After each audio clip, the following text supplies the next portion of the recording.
Hello, hi everyone. Welcome to the Total Learning and Development. So today is TLD 203 and 204. Okay, which is today is day 2. Okay, so my name is Nurul Ain. Okay, so as usual, okay, before we start, okay, I will tell you about the agenda. So we focus on child abuse. Okay. So under child abuse, okay, we have a subtopic, which is number 1 is physical, okay, number 2 emotional, number 3 sexual, number 4 neglect, number 5 is exploitation, number 6 risk factor of child abuse, number 7 physical examination, okay, and then complication, fine and penalty, and the last one is prevention. Okay, and then after that, okay, we will go through the child abuse case study. Okay, so this one, okay, I will play the video, okay, to see how child abuse look like. Okay, okay, next I will continue for this child abuse. So what is your what come into your mind, okay, when I said the child abuse? Okay, so this is the bruise will go away but the pain will remain. So macam you all dekat sekolah, you all pernah experience tak, mungkin ada teacher ke, okay, yang melakukan child abuse ni. Okay, so apa yang patut you all kena tahu, okay, and especially you all kena tahulah di apa itu child abuse. Okay, so the definition is child abuse is the persistent and severe bad treatment of the child under the age of 18 by a parent, caretaker, someone living in their home, or some who works with or around children. So siapa yang buat orang kata child abuse ni? Maksudnya parents, okay, and then caretaker tu yang menjaga budak tu tadilah, okay. So someone living in their home, tak kisahlah sesiapa sahaja pun, okay, yang melakukan child abuse ni, okay. So mereka ini persistent, okay, and severe bad treatment, okay. Dia melakukan perkara-perkara yang tidak sepatutnya lah terhadap kanak-kanak ni tadi. Okay. So kita ada kategori. Okay. Abuse can be categorized into first physical, okay, and then emotional. Number 3 sexual, okay, and then number 4 neglect, and then 5 is exploitation. So bila kita cakap pasal physical, so macam mana bentuk penderaan fizikal ni, okay? Alright. So this is the definition, okay? So physical abuse according to the Children Act 2001 is when a child is physical abuse causing injuries which can be seen in any part of the body of the child as a result of abuse or intentional use of agent to the body of the child. Okay, so anything, okay, penderaan yang berbentuk fizikal ni, okay, kita nampak, okay, contoh kalau kita pukul tangan budak pun sampai merah, sampai lebam pun, itu dipanggil physical abuse, okay, dia nampak. So benda ni kita kena, benda ni sangat-sangat tak sepatutnya lah yang berlaku, okay, terhadap kanak-kanak, okay, sebab kita ada Akta Kanak-Kanak 2001. So kita as a manusia biasa, kadang-kadang kita tidak lari daripada melakukan kesilapan. Okey, mungkin cikgu itu sendiri semasa dia tengah mengajar, okey, and then budak tu nakal, dan tiba-tiba cikgu tu dia pula tengah dalam keadaan marah ataupun mungkin dia ada bergaduh dengan someone ke sebelum tu, okey, tiba-tiba dia terpukul. Kadang-kadang dia tak sengaja pun, okey, kadang-kadang teacher ni dia tak sengaja pun, tapi dia terpukul, okey, itu pun dah dikira penderaan fizikal. Sebab apa? Sebab dia pukul budak itu, sampaikan lebamlah tangan dia, tangan budak tu tadi, okey. So ini dia akan menyebabkan kanak-kanak tadi tu menangis. And then lagi apa? Efek dia. Okay, dia balik, dia akan cerita dekat mak ayah dia. So you all kena faham. Okay, anything yang berlaku kita as a adult, kan, kita kena control marah tu tadi. Okay, so this is a definition for the physical abuse. Okay, next kita pergi kepada emotional abuse. Macam mana pula emotional abuse ni?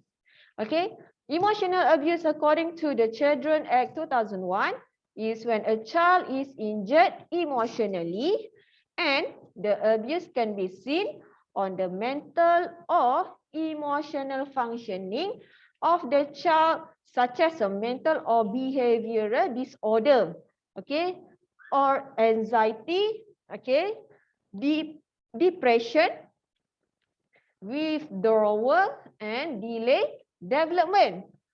So kalau kita tengok kanak-kanak tu kenapa dia terlalu takut dengan kita? Sebab mungkin kerana dia ada experience about this emotional abuse. Okay, sebab apa? Kadang-kadang orang dewasa pun kan, dia tak boleh nak fikir sama ada benda tu betul ataupun salah. Dia main cakap saja terhadap kanak-kanak tu. Kanak-kanak ni dia sensitif. Okay, even kita cakap dia malas, kamu ni malas lah, dia akan effect dia punya emotional. Okay, dia tak happy. Dia pergi sekolah, dia jadi pendiam. So besok tu bila parents dia nak hantar dia ke sekolah, dia rasa dia tak nak pergi sekolah. Sebab pergi sekolah asyik kena marah aja dengan cikgu. Cikgu dia cakap dia malas, cikgu dia cakap dia teruk. Okay, so especially kids zaman sekarang, okay, zaman sekarang mereka orang kata sangat emosional lah. Apabila kita marah mereka, okey, lagi-lagi kita mengeluarkan perkataan-perkataan yang tidak baik, okey, kepada murid-murid tu tadi. Okey, so teacher kena aware, okey, kena berhati-hati apabila kita nak keluarkan sesuatu perkataan. Okey, kita as a orang dewasa, okey, kena fikir mana yang baik untuk kita cakap dengan kanak-kanak, okey, mana yang tak baik, kita kena tahu. Okey, so ini akan menyebabkan children tu tadi dia ada maybe a mental problem lah, okey, ataupun dia effect menjadi behavioral disorder. Dia akan jadi anxiety. Dia akan takut, depression, menjadi tekanan terhadap kanak-kanak tadi. Sebab kanak-kanak dengan dewasa sangatlah berbeza. Okey, kanak-kanak ni dia punya fikiran dia tak matang lagi. So anything kita cakap dekat dia, perkataan yang tidak elok, dia akan effect dalam dalaman dia tadi, emotional tu tadi. Okay, and then delay development. So kalau kita asyik cakap murid kanak-kanak ni malas, awak ni malas. Okay, apa lagi? Stupid. Itu sangat tidak patutlah untuk kita cakap dekat kanak-kanak. Sebab dia akan rasa diri dia memang tak pandai, takkan pandai langsung. Itu dia akan jadi inilah delay development tadi. Okay, so budak-budak dia tak akan develop through this emotional abuse. Okay, next. This is a number 3, okay, which is sexual abuse.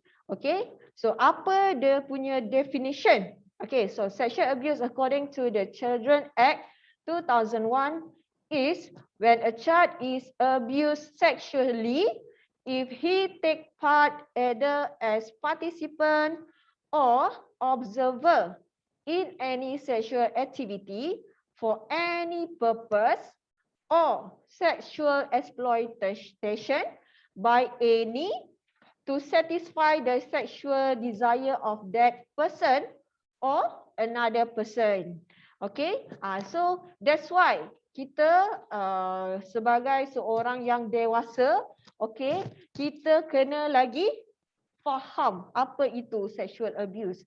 Okay, sebab ini sangat-sangatlah bahaya sebab kanak-kanak ni dia tak tahu apa. Okay, dia nak cakap pun dia takut. Okay, so kita sebagai teacher kita kena ajar dia. Okay, sexual abuse ni macam mana. Okay, so kita bagi situation lah. Okay, kalaulah dia pergi ke mana-mana ke, okay, and then tiba-tiba dia ada orang panggil. Contohnya ada satu orang lelaki tu panggil budak perempuan tu. Okey, dia macam nak bagi sesuatu tapi rupanya lelaki tu dia macam nak perangkap dia lah, nak buat sesuatu dekat dia. So apa tindakan dia? Tapi kita sebab tu orang kata sexual abuse ni orang kata ramai yang susah nak kontrol. Sebab apa? Budak-budak ni kan dia kalau nak cakap dia takut. So apa kita as a teacher, apa yang perlu kita nasihatkan dekat anak-anak ni tadi untuk jaga diri dia ni tadi. Okay, so you as a teacher you kena tahu, okay, you punya tanggungjawab dan you punya peranan. Okay, so this is the very crucial part. Okay. Okay, next. Next kita masuk kepada neglect abuse. Okay, apa itu neglect abuse? So, neglect refer to the continuous and serious failure to provide basic need of physical, okay, emotional and development in terms of health, education, emotional development, nutrition, shelter, and safe life for the children. Okay, neglect can expose children to all form of harm, including threatening their life. Okay, so basically neglect ni ialah cuai lah. Okay, kadang-kadang kita sibuk sangat dengan kita punya kerja sampai abaikan kanak-kanak tadi. Okay, sampaikan dia tak cukup makan, tak cukup kasih sayang, tak cukup apa lagi, keperluan yang basic ni tadi. Okay, kita tak provide. So ini juga dipanggil penderaan, orang kata kecuaian tadi. Okay, neglect abuse. Okay, we as a teacher, okay, apa yang perlu kita provide, okay, terhadap kanak-kanak ni tadi, okay, student kita. Okay, first kita kena pastikan dia sampai je ke sekolah dalam keadaan baik, okay, masuk sekolah and then kita ajar dia cara-cara untuk orang kata self development, okay, and then lagi apa? Tentang dia punya pemakanan, okay, jadual pemakanan dia, kita jangan lewatkan jadual pemakanan dia, itu salah satunya lah. Okay, dari segi emosional tadi, kita tak boleh marah dia sesuka hati dengan menggunakan perkataan yang tidak elok. Okay, itu efek dia punya emotional development. And then nutrition, maksudnya makanan yang kita sediakan tadi, kita berikan kepada murid-murid ni tadi berkhasiat ataupun tak. Kita kena ikut orang kata piramid makanan lah. Okey, kalau kita tak ikut nanti murid-murid ni tadi tak dapat makanan yang berkhasiat. Lepas tu nanti dia akan jatuh sakit. So siapa yang nak bertanggungjawab bila kanak-kanak ni sakit? Semuanya sebab kita cuai dalam memberikan kanak-kanak ni tadi nutrition yang baik. Okey, so berikan makanan-makanan yang bagus kepada murid-murid. Okay, and then shelter. Shelter tu tempat tinggal lah. Okay, basically parents yang akan sediakan tempat tinggal. Kanak-kanak akan duduk dengan parents. Okay, contohnya. Tapi di sekolah, okay, bila parents hantar anak-anak dia ke sekolah, okay, make sure, okay, teacher kena jaga. Okay, contoh macam ada AEP ataupun afternoon arrangement program kan. Okay, so macam mana you all arrange dia punya tempat tidur.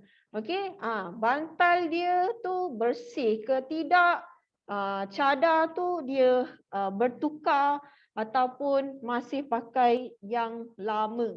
Okay, itu dari segi kebersihan lah, you need to take care. Okay, and then safe life for the children. Alright, so jangan dari segi perlindungan kepada children ni tadi, okay, jangan orang kata threaten, maksudnya dia rasa tidak selamat lah bila berada di sekolah tu tadi. So kita kena give, orang kata kena ada inisiatif lah, okay, untuk provide the best, okay, to avoid this neglect abuse. Alright. Okay, and the child neglect, okay, dia terdiri kepada physical neglect. Ini yang saya cakap tadi lah. Dari segi makanan dia, hygiene, okay, and then clothes dia. Okay, kita ada lagi safety neglect. Safety neglect ni contohnya, okay, bila mereka berada di sekolah, dia orang dalam keadaan selamat tak? Okay, sama ada bila dia berjalan tu lantai tu licin, bila dia jalan tu kalau licin dia terjatuh, apa jadi dekat murid-murid tu tadi. Okay, and then medical neglect. So bila student ni dia berada di sekolah, dia tak sihat, dia demak, adakah kita pantau dia? Kita bagi ubat-ubatan tak? Ataupun kita biarkan je dia. Biarlah dia panas. Nanti mak bapak dia balik, biarlah mak bapak dia yang settlekan. So tak boleh. Kita as a teacher kena jaga betul-betul children ni tadi. Okay. Supaya dia tak akan rasa diabaikan. Okay. And then education neglect. Ini lagilah. Okay, we as a education, kita as a teacher kan, educational, okay, kita kena pastikan kanak-kanak ni tadi mendapat education yang secukupnya. Okay, kita ada syllabus kan, okay, sama ada kita follow tak syllabus tu tadi, ikut kita punya modul. Okay, untuk pastikan tadi children tu dia belajar dengan orang kata learning is life is fun and easy. Dia ada tak benda tu? Okay, kalau tak ada kita kena check balik. Sebab kita ni manusia kan, kadang-kadang kita ni cuai. Okay, macam mana kita nak make sure, okay, mereka dapat education yang secukupnya. Okay, follow our rules and regulation. Alright, next, emotional neglect ni, okay, ini tadi kita ada cakap tadi, emotional, dalaman lah. Emotional ni basically pasal dalaman kanak-kanak tu tadi. Okay, dia perasaan dia macam mana, happy ke tak, okay, dia duduk dekat sekolah, dia sedih, lepas tu dia menangis. Kenapa benda ni jadi? Mungkin ada benda yang terjadi dekat sekolah. Sebab apa dia takut sangat nak pergi sekolah. Benda-benda macam ni lah. Okay? Sebab teacher suka marah-marah lah. Teacher suka jerit-jerit lah bila salah sikit marah. Okay? tak boleh. Bila kadang-kadang budak tu dia jadi pendiam. Dia jadi pendiam, dia takut nak cakap, dia tak banyak cakap pun masa dekat sekolah. Ini kita kena cari punca dia kenapa. Okey, jangan abaikan, jangan biarkan emosional dia biar begitu saja. Okey? Jangan. Okey, next. Exploitation abuse. Okey. So ini terjadi zaman sekarang pun ada exploitation abuse ni. Okey, apa itu exploitation abuse? Refer to the use of children in activities that enable others party to benefit. In the form of financial, sexual, political and other interests that could threaten the physical and psychological well-being or survival of the children. So kalau kita tengok gambar dekat sini pun kita dah boleh tahu dah. Kita gunakan children ni tadi untuk kepentingan diri kita. Kita orang besar kan, bila kita suruh je apa-apa dekat children ni, budak ni takut. So dia ikut je. Tak boleh. Kita ada pemikiran yang waras. Kita jangan gunakan sesuatu benda tu demi kepentingan diri kita. Contoh, dekat sekolah, I bagilah satu situation. Teacher ni dia ada barang nak ambil dekat kereta. Kita suruh student tu tadi tolong ambilkan. Benda tu berat, macam ada budak umur 6 tahun tu dia nak angkat, takkan boleh dia nak angkat kan.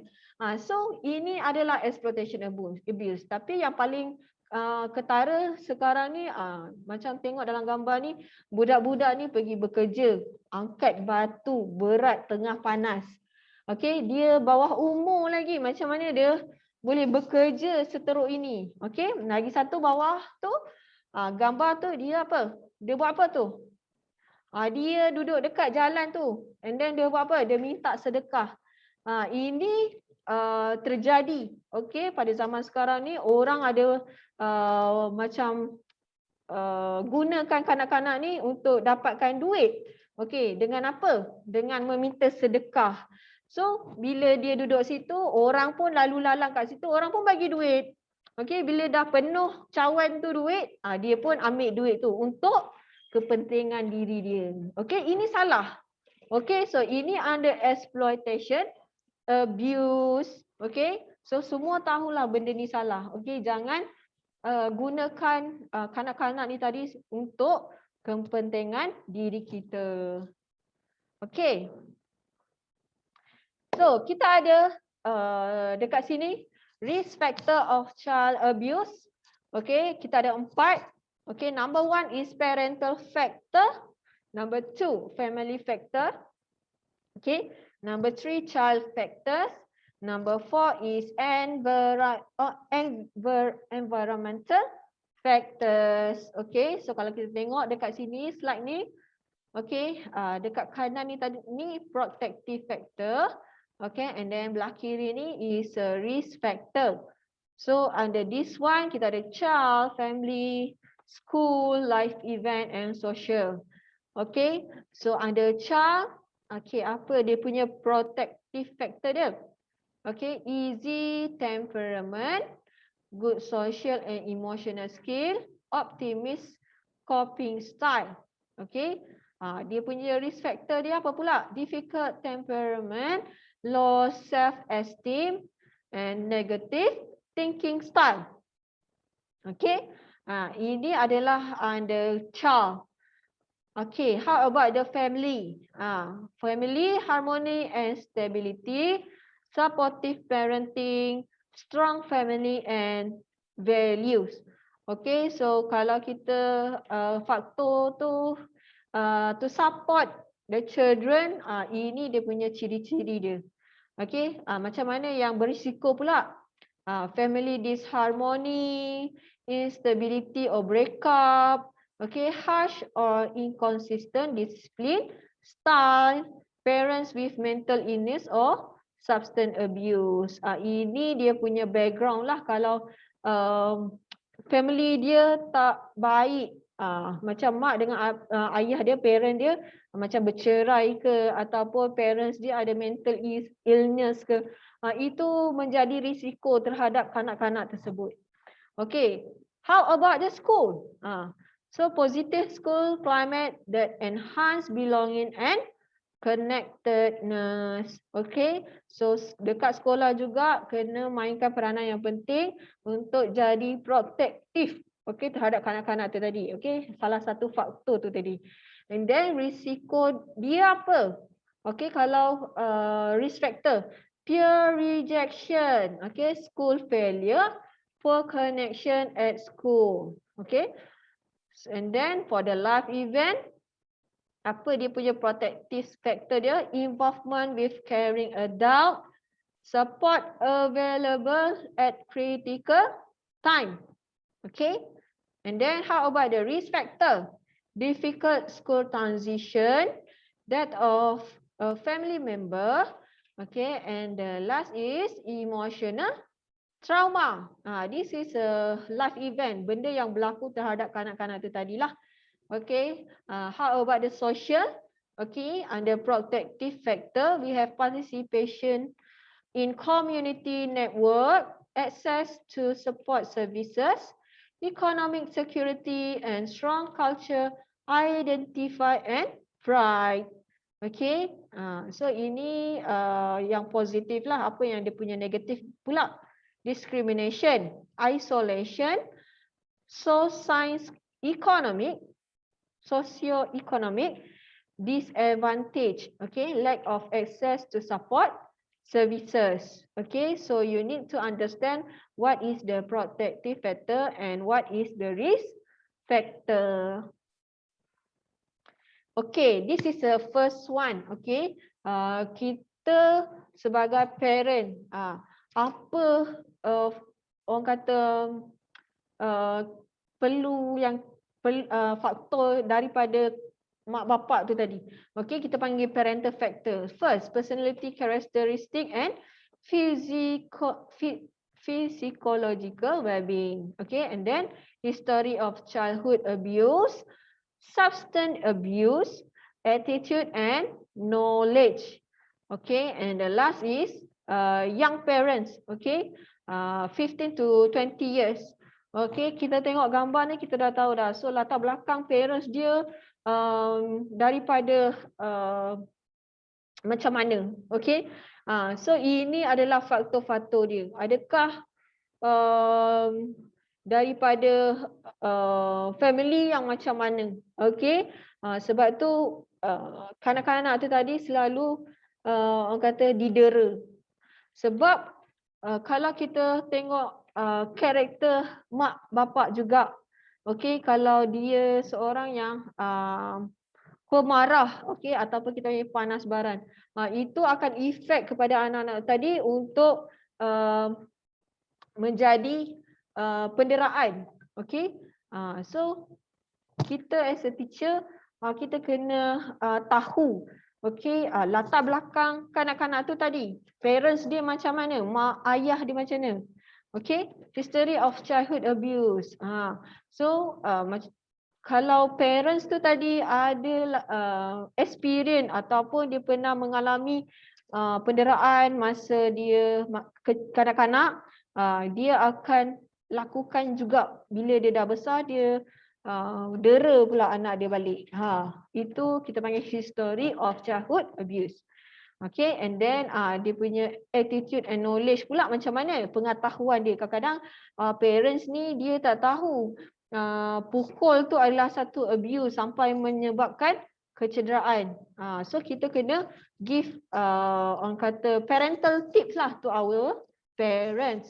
Okay, so kalau ada lagi macam parents yang umur bawah 20 tahun ni pun kadang-kadang dia adalah satu faktor untuk menyebabkan kanak-kanak tu tadi didera. Okay. Number 2 is family factor. So under this family factor, kita tengok family structure dia macam mana. Okay. And then marital conflict and domestic violence. Okay. Stress, And then parent-child interaction. So ini pun menyebabkan kanak-kanak tu tadi didera. So family structure dia masa dia kecil, mak ayah dia ada dengan dia tak? Ataupun dia duduk dengan mak dia saja, ataupun dia duduk dengan ayah dia saja. Kita kena tahu. And then marital conflict. So marital conflict ni macam mak ayah dia selalu bergaduh kat rumah ke, okey, menyebabkan parents tu tadi dia lepas kepada anak dia. Maksudnya bila bergaduh dia tak puas hati dengan dia punya pasangan tu tadi, dia pukul pula anak dia. Itu menjadi faktor. Okey, stres. Lagilah bila dah bergaduh tu, kedua-duanya dah stres, ada masalah macam-macam dalam perkahwinan tu dari segi kewangan lah ataupun relationship tu sendiri. Okey, itu menyebabkan penderaan tu berlaku kepada kanak-kanak. Parent-child interaction, macam mana parent dengan kanak-kanak tu tadi dia hubungan diorang. Okey, adakah baik ataupun tak baik? Okey, so kita kena tahu. As a teacher, kita kena tahu children punya background tu tadi. Okey, next kita pergi kepada child factor. Child factor ni macam mana pula? Okey, kalau kita tengok gambar kat sini, kita dah boleh tahu dah. Okey, kanak-kanak ni dia abnormal. Okey, dia tak seperti kanak-kanak biasa ataupun kita panggil disabled child. Okey, the rejected child, the child character. So maksudnya kat sini kalau budak tu dia tak normal, okey, biasanya dia akan didera atau yelah sebab budak yang tak normal ni dia susah, kadang-kadang dia susah nak menangis ke ataupun dia tak pandai mengadu ke. Dia akan jadi parents ataupun orang dewasa ni tadi akan buat penderaan dekat kanak-kanak yang tak normal ni tadi. Okey, ataupun rejected child ni tadi. Okey, ini adalah salah satu faktor dia. Okay, next is environmental factor. Okay, so under this one is poverty and unemployment. Okay, and then social isolation and social support. Okay, number 3 is violent communities. Okay, so kita tengok under this environmental factor. Okay, di sekeliling kita ataupun di sekeliling kanak-kanak tu tadi. Okay, adakah terdapat faktor-faktor macam ni? Okey, contoh dia duduk di orang kata dalam persekitaran macam mana? Okey, poverty, unemployment, mungkin mak bapak dia tak bekerja. Okey, dia effect dia punya environmental. Okey, social isolation and social support. Dia ada support tak daripada orang sekeliling dia? Okey, kalau mak ayah dia pun tak support, adakah adik-beradik dia ataupun datuk, nenek dia ataupun jiran-jiran dia peduli tak pasal dia? Okey, kalau jiran-jiran dia pun tak peduli pasal dia, okey, mak bapak dia selalu pukul dia hari-hari, jiran pun tak ambil tahu, ini pun menjadi salah satu faktor. Okey, violent communities dalam keadaan setempat dalam dekat rumah dia tu mungkin kerap berlakunya violent, okey, terhadap kanak-kanak ni tadi. So ini ialah antara environmental factor. Okey, next kita masuk kepada physical examination. So bila kita cakap physical examination je, okey, mestilah kita nak tahu budak tu nangis dia sebab apa. Mungkin dia tercedera sebab apa? Sebab dia kena dera ataupun apa? Kan? So search for other sign that may indicate a non-traumatic cause of injury.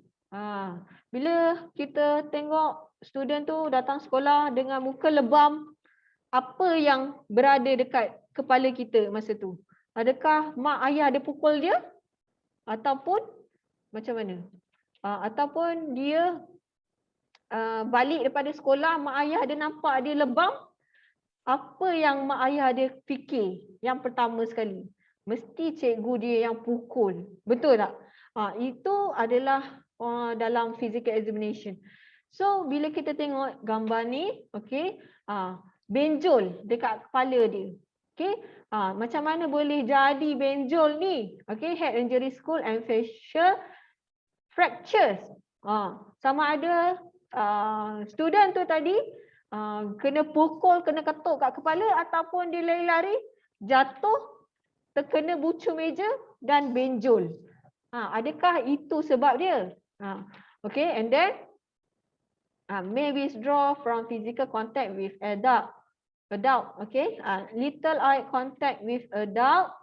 Okay, inappropriate response to pain. Okay, bruise and well in shape of object.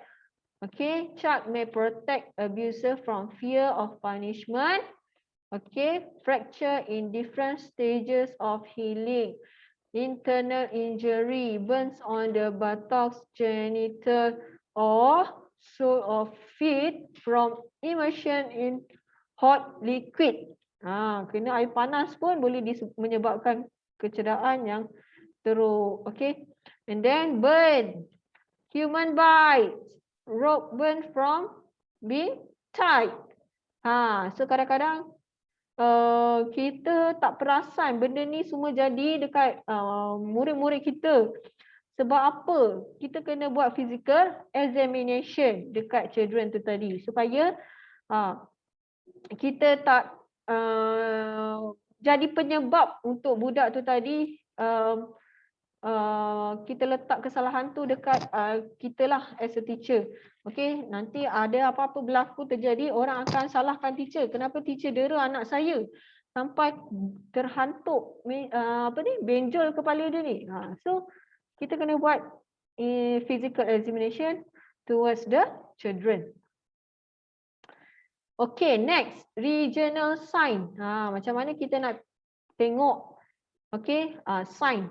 Tengok dekat kepala, head, neck, eye, ear, mouth and lips, chest and abdomen. Okay, tengok daripada atas kepala ni sampailah ke kaki ni tadi. Okay, ada tak tercala ke, terkoyak kulit ke, lebam dekat tangan, dekat kaki. Okay, kita kena tengok tanda-tanda tu tadi dekat mana. Okay, kadang-kadang budak dia nakal kan. Bila lari-lari dekat sekolah pun tiba-tiba kawan dia pergi tercocok ke apa ke kan. Tercocok menyebabkan luka ataupun berdarah. Lepas tu dia takut nak bagi tahu cikgu.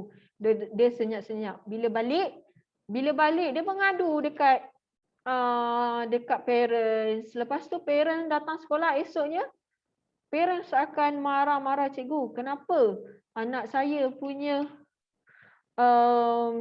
mata ataupun tangan ni boleh luka?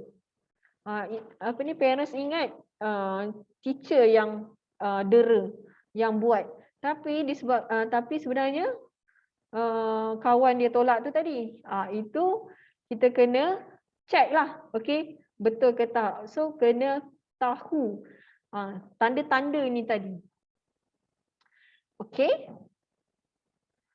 Next, general sign of head injury.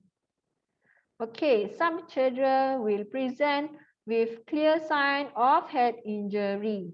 Okay, they will either be unconscious or show sign of brain injury such as fitting, paralyzing, of extreme irritability. Okay, however, some children may present with less obvious signs such as increased head circumference. Okay, number 2, poor feeding, and number 3, excessive crying. This is a general sign, okay, of head injury. Okay, head injury ni apa yang kita boleh kaitkan dia tadi? Kepala. Kepala budak ni sangat-sangat penting. Apa-apa yang berlaku terkena something ke, dia akan cepat injured tau. Sebab mereka punya kulit ni kan lembut kan. Bila terhantuk sikit je lebam. Itu termasuk dalam inilah head injury ni tadi. So apa yang perlu kita buat, okey, demi mencegah benda ni jadi, kadang-kadang kita pun susah nak dapat tanda-tanda ni. Kalau selagi diorang tak nangis, selagi tu kita rasa oh okey, budak ni okey. Tapi kita tak tahu kenapa. Okey, kena check. Kita as a teacher kena sentiasa pantau benda ni. Okay, so this is inilah orang kata obvious sign. You need to know. Okay, alright. Shaken baby syndrome. Apa itu shaken baby syndrome? Okay, kalau you all tengok dekat gambar ni pun you all tahulah. Okay. Okay, what is shaken baby syndrome? SBS is caused by vigorous shaking of an infant or child by the shoulder, arms or leg. Okay, a single shaking episode result in which place induce bleeding in and around the brain and can lead to death or permanent neurological damage. Dia boleh menyebabkan kematian. Okay, so benda ni jangan buat main. Okay, the most common reason for checking a baby is that the baby would not stop crying or fusing. Ini benda ni terjadi okay, kalau kanak-kanak tu dia semasa baby lah. Okay, dia selalu menangis, tak boleh nak stop. Bila dekat sekolah, cikgu ni pula dia tak boleh dengar suara budak menangis. Lepas tu dia marah, budak tu lagi ada. Okey, lagilah budak tu tak berhenti nangis. So kita jangan marah dia sebab dia memang ada sindrom, shaken baby syndrome. Kita panggil sindrom. So kita kena tahu macam mana nak stop kan supaya dia jangan menangis. Okay, the shaken baby syndrome triad, retinal hemo hanging, okay, brain swelling, okay, subdural hematoma. Okay, you all kena tahulah, okay, kenapa dia jadi macam tu. Okay, kenapa dia tak boleh stop crying. Okay, benda ni kalau you all ambil ringan, okay, dia akan menyebabkan kematian. So jangan ambil ringan pasal shaken baby syndrome ni. Bila kita nak pujuk baby tu kan, dia tak stop nangis kan, dia akan meronta-ronta, akan menangis-nangis. Budak macam ni dia memang ada sindrom. Kalau kita tak, kadang-kadang kita tak boleh detect dia ni ada shaken baby syndrome ataupun tak. Okay, so basically kalau you all nampak dia punya kelakuan dia macam ni, okay, so cepat-cepat ambil tindakan. Okay, jangan biarkan children tu tadi sebab bahaya kepada baby ni tadi sebab boleh menyebabkan kematian. Okay, so ingat. Okay, next, local physical sign of head injury. Kita banyak pentingkan head ni tadi, head injury. Kenapa? Kalau kita tengok ni gambar kan, gambar budak. Okay, pale or blue skin and then lethargic eyes. So under these head injuries kita boleh tengok dia punya scalp, face, eye, ear, mouth and neck. Okay, kadang-kadang tanda-tanda ni kita susah nak nampak. Okay, tapi kita as a teacher kena selalulah tengok, kita anggap anak-anak ni tadi macam anak-anak kita sendiri. Lebam sikit je kita akan tanya, kenapa ni? Kita jangan marah dia pula. Bila dia lebam je kita marah dia. Kenapa ni lebam? Siapa buat? Kita pun nanti dia pun takut nak bagi tahu kan. Macam mana kita nak dapatkan tanda-tanda tu tadi? Betul tak? Okay, so this is basically for the local sign of head injury. Okay, so this is the school fractures. Okay, left and right. Okay, so you all boleh tengok dekat gambar ni. Okay, tengkorak untuk kepala budak lebih kurang macam ni. Eggshell fracture in a child who died of cerebral injury after being thrown off a head. Okay, and then gambar dekat kanan ni, school fracture causing fracture in abused child. Okay, so kita kena tahu kepala budak ni dia janganlah dibuat main tengok kalau berlakunya injured dekat kepala budak, apa efek dia nanti. So ini adalah orang kata dia punya bahagian inilah tengkorak kepala tu kan. Okay, kalau kita buat penderaan dekat church, even sikit pun kita ketuk kepala dia ke, akan efek Okay, so this is a picture kita dalam situasi yang teruk lah. Okay, so this is for the internal use only. Okay, it is a copyright for the SMM Education Group. So you all tak boleh share dekat mana-mana. So ini untuk kita punya internal use sahajalah. Okay, sebab gambar-gambar ni melibatkan children injuries. Okay, so kalau kita tengok gambar kat sini, this is a face injuries. Okay, slapping mark. Ini budak ni dia kena tampar. Tak tahulah kena tampar dengan mak bapak dia ke ataupun dengan cikgu dia ke pun kita tak tahu. Okay, dia kena tampar. This is cut wound and bruises. Tengok muka dia teruk lah. Okay, and then Petechi. And then black eye, recon eye. Ini mungkin dia kena tumbuk dekat mata. Nampak mata dia hitam sangat. Kesian kesian budak lagi. Kita janganlah orang kata dera lepaskan geram kita dekat budak-budak ni. Diorang ni tak tahu apa. Diorang tahu nangis. Lepas tu kita pun stres tak puas hati, kita lepas geram dekat budak tu pula. So kesianlah. Kena ada orang kata apa? Hati dan perasaan tu kena ada lah. Anggaplah anak-anak murid-murid ni macam anak-anak kita juga. This is a scalp injury. Tengok kepala dia habis bocor. Saya pun tak boleh tengok gambar ni. Okay, this is a ear injury. Kenapa boleh jadi telinga dia luka macam ni? Okay, so kalau macam dekat sekolah kan, bila school open ni, diorang akan pakai mask, betul tak? Kadang-kadang mask ni tali dia, kalau kita pakai lama-lama dia akan sakit tau belakang telinga ni. Itu pun kita kena check, kena tengok juga. Adakah dia pakai mask dengan cara yang betul, okay? Ataupun kita boleh nasihatkan untuk pakai mask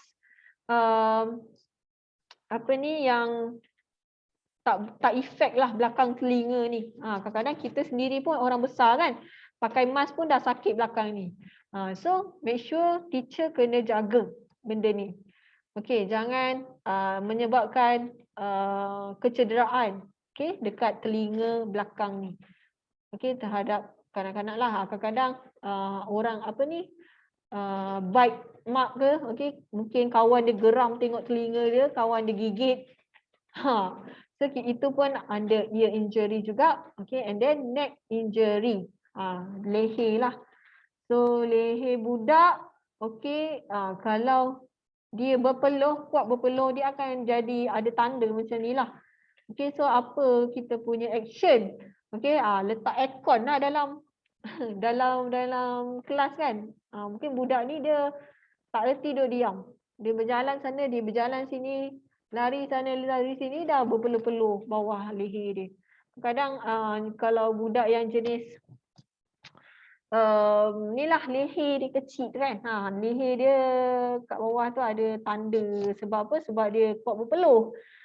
Nanti bila dah jadi mark tu tiba-tiba luka, ya jadilah neck injury. So bila parents dah tak sampai dekat parent pun tanya, kenapa ada mark dekat ni leher ni? Sebab budak tu dia ni berpeluh. Parents ingat kita yang buat mark kat situ. So kena jaga, okay? Okay, next is a chest and injuries. Okay, so kita ada kat sini external injury, okay, and then rib fracture. Okay, skin of the chest showing the mark and bruises. So budak-budak kita banyak dengar kan, kena bantai dengan tali pinggang, kena pukul dengan mak ayah ataupun teacher tu sendiri pukul dia dengan something lah, okay? Untuk nak mengajar anak tu tadi, salah lah, okay? Dia gunakan kekerasan, gunakan benda, okay? Ataupun something lah untuk nak pukul budak tu, okay? Dia akan menyebabkan external injuries. Okay, and then gambar sebelah dia tu rib fracture. Bila kita dah hentak dia kuat-kuat, dia akan menyebabkan tulang budak ni lembut. Bila kita pukul sikit je, dia akan menyebabkan tulang tu tadi, walaupun kita dah orang besar pun kan, accident jatuh pun boleh patah kan. Ni kan budak, memang tulang dia memang lembut. Okay, so hati-hatilah, okay, dengan kanak-kanak ataupun children ni tadi. Okay, so kalau kita tengok sini, rib fracture or posterior rib fracture very indicative of non-accidental trauma. Okay, then they are not evident on X-ray in the acute stage as little displacement occurs. They are identified in the healing stage as a result of association callus. Okay, so we as a teacher kena hati-hatilah. Okay, jangan buat sesuatu sehingga menyebabkan kecederaan kepada kanak-kanak. Okay, supaya kita datang nak mengajar, tiba-tiba kita jadi penyebab pula untuk kita panggil ni apa, child abuse ni tadi. Okay. So bila kita dah nanti efek dia nanti kita akan tengoklah. So this is internal organ injuries. Okay, common abdominal injury in abused children are liver laceration, okay, duodenal perforation or hematoma, okay, and then pancreatic laceration. Okay, so apa internal organ injuries ni?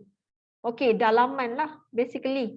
Okay, bila kita tengok budak punya dalaman ni basically macam ni lah. Okay, this is a laceration yang I cakap tadi.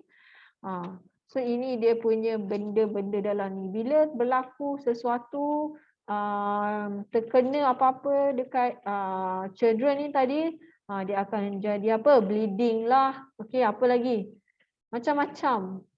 Sebab budak ni dia itulah, handle with care lah. Okay, this is a visceral injuries.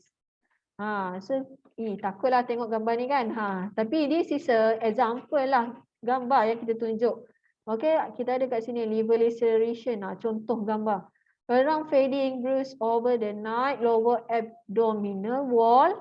Okay, not the marked abdominal distension. So and then gambar B, at surgery she was found to have diffuse peritonitis and 2 large rents were discovered in the jejunal mesentery. A long segment found to be necrotic with a perforation and adjacent bowel that appeared non-viable were resected.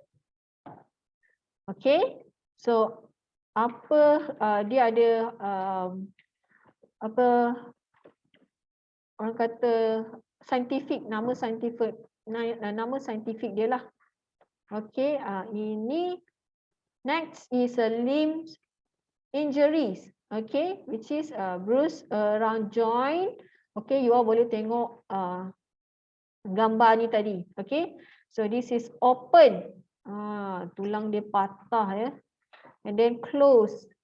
Then displaced and non-displaced. Okay, ia menyebabkan juga fractures. Okay, spiral fractures. Okay, indicate twisting injury, traction, evulsion of part of metaphysic and slippered epiphysic joint effusion. Okay, next. Okay, we go to the this slide. Okay, so kalau kita tengok kat sini ada banyak gambar kan. Ini adalah orang panggil apa? Tulang kanak-kanak kita tadi. Okay, ini contoh kaki dia. Tengok kenapa biru kan, bruise. And then yang ni pula joint effusion. Okay. Okay, kita tengok kenapa tiba-tiba dia tulang dia dari sini jadi macam ni pula. Okay, ini adalah joint effusion. Okay, left knee PCL avulsion fracture and joint effusion. Type of bone fracture. Ini kita tulang kanak-kanak lah. Okay, bone fracture. Okay, dia ada transverse, linear, non-displaced. Lagi apa? Displaced, compound. Ini patah semualah. Spiral. Spiral ni berpusing. Okay, and then green stick. Kita ada comminute. Okay, and then bawah tu pula slippered capital femoral epiphysis. Okay, this is stable type and the unstable. Dia lari kat situ. Okay, traction, partial avulsion and metatarsal slide of metaphysic. So ini dia punya nama scientific dia lah. You all kena tahu. Okay, this is spiral fracture. Nampak tulang dia tu berpusing. Kadang-kadang bila kita pun orang besar kan, terseliuh kadang-kadang sebab ni kita punya tulang ni tadi. Okay, terseliuh dan berpusing. So this is a contoh lah twisting fracture. Okay. Okay, next masuk kepada bites. So kenapa ada kesan bite ni tadi? Ini adalah contoh gambar tangan kanak-kanak. Okay, dia kena gigit. Mungkin kawan dia gigit dia sebab apa? Sebab nak berebut pensel color. Then bila kawan tu tadi geram, lepas tu kawan tu tadi gigit tangan dia. So dia dah jadi tanda, okay? Jadi mark dekat tangan tu tadi. So kita dekat sekolah cikgu-cikgu kena perhatikan setiap gerak-gerik murid-murid ni tadi. Okay, kalau diorang bergaduh ke, jangan sesekali biarkan mereka bergaduh. Sebab apa? Dia akan jadi lebih teruk lah. Okay, contohnya budak kan, budak kita kadang-kadang diorang tak boleh berfikir, diorang terus gigit macam tu. Okay, so kena perhatikan mereka. This is a burn, okay, dry burn and scalp.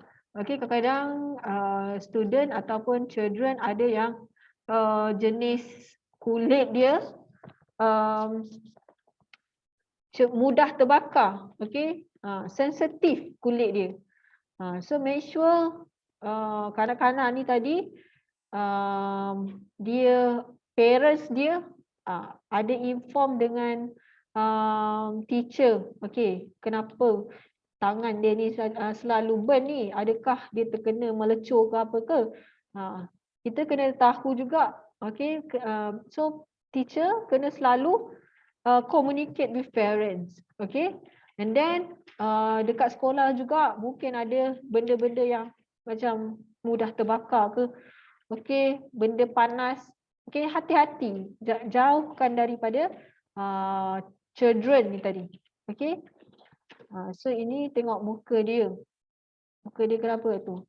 Macam dia panggil kulit dia tu tadi.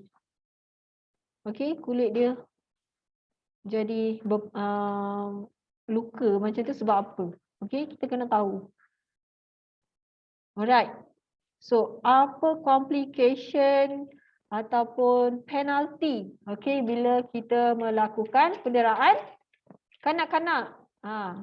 So, under complication, health and physical effect, okay, intellectual and cognitive development, emotional, physiological and behavioral consequence. Okay, okay, apa penalti ataupun denda bila kita melakukan penderaan kanak-kanak? First, punishable under the Child Act 2001 and the Penal Code revised 1997. Okay, offender may be liable to a maximum fine of 50 ringgit or up to 20-year imprisonment or both depending on the offence. Offender may also be punished with whipping in addition to the fine and or imprisonment. So ini kesan-kesan dia. Okay, bila melakukan penderaan kanak-kanak. So kita sebagai seorang dewasa, okay, so kita kena tahu, okay, bila kita melakukan penderaan kanak-kanak ni, apa kesan terhadap diri kita. Okay, kita tak naklah nanti disebabkan kita marah, ikutkan marah kita dan kita pukul budak tadi. Tak pasal-pasal kita kena masuk penjara. So kita nak tak benda ni berlaku? So tak nak kan? Okay, so kalau boleh elakkan, okay, walaupun kita ni selalu cepat marah, okay, ataupun kita stres, ada masalah apa-apa, okay, tolong kontrol, okay, kita kena ada pemikiran yang waras, okay, sebagai seorang manusia yang dewasa. Okay, kita kena tahu mana yang baik, mana yang tak baik. Okay, mana yang baik, mana yang buruk, betul tak? So kita kena fikirkan this complication, fine and penalty. Okay, fikirkan masa akan datang apa yang terjadi bila kita melakukan penderaan kanak-kanak. Okay, this is a health and physical effect. Okay, the immediate effect of bruise, burn, laceration and broken bones, long-term effect of brain damage, hemorrhages and permanent disabilities. Okay, so kalau kita tengok gambar ni, ini ialah efek, okay, terhadap kesihatan dan fizikal kanak-kanak tu tadi. Okay, dia apa efek dia tadi? Okay, next, intellectual and cognitive development. So dia akan memberi kesan juga kepada children punya intellectual and cognitive development. Okay, so dia selalu dicederakan. Macam mana dia nak develop dia punya intellectual ni tadi? Tak boleh. Okay, so we as a teacher, okay, kena aware benda ni. Okay, jangan biarkan kecederaan ni terjadi kepada anak murid kita. Okay, and then kita masuk kepada emotional, psychological and emotional, psychological, and behavioral consequence. Okay, first is low self-esteem. Then number 2, depression and anxiety, post-traumatic stress disorder, attachment difficulties, eating disorder, poor peer relation. Okay, and the last one is self-injury behavior. Okay, which is for example they will suicide attempt lah. Okay, so kita tengok dekat gambar ni, kita takut benda ni terjadi di kalangan kita. So kita tak nak lah nanti. Okay, kalau terjadinya dekat sekolah, okay, sekolah yang dapat nama buruk. Okay, kalau adanya orang kata bila kita cakap pasal penderaan ni kan, orang akan tengok teacher tu macam mana, sekolah tu macam mana. Okay, dia akan jadi the bad impact lah to our school. Okay, also this kesan terhadap emosi kanak-kanak tu tadi macam mana. Okay, psychological and the behavioral lah.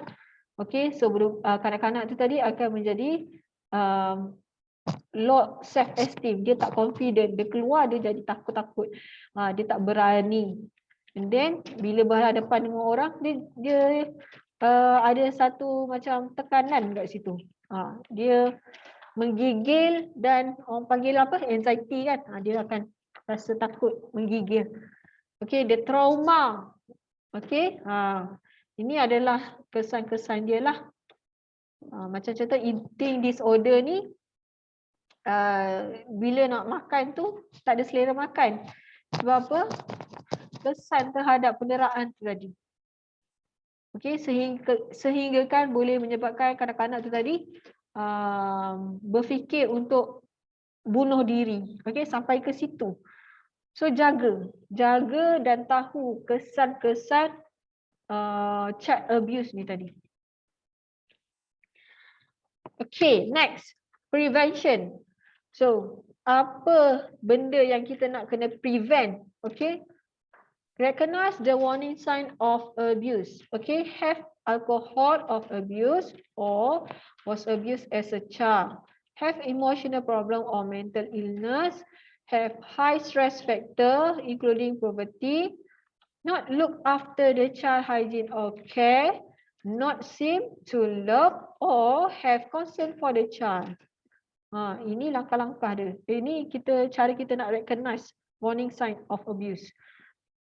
Okay, counseling or parenting classes, okay, may prevent abuse when any of these factors are present.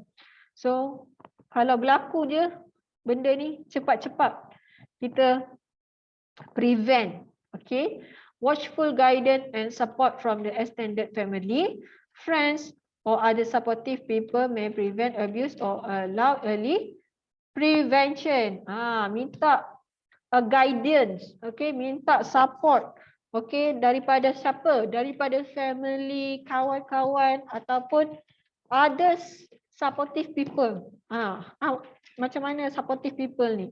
Okay, social lah, orang sekeliling kita. Macam kita ada pertubuhan untuk kita minta pandangan ataupun pendapat. Okay, support daripada mereka to prevent this abuse. Okay, so kalau kita yang melihat benda tu terjadi, okay, cepat-cepat buat aduan.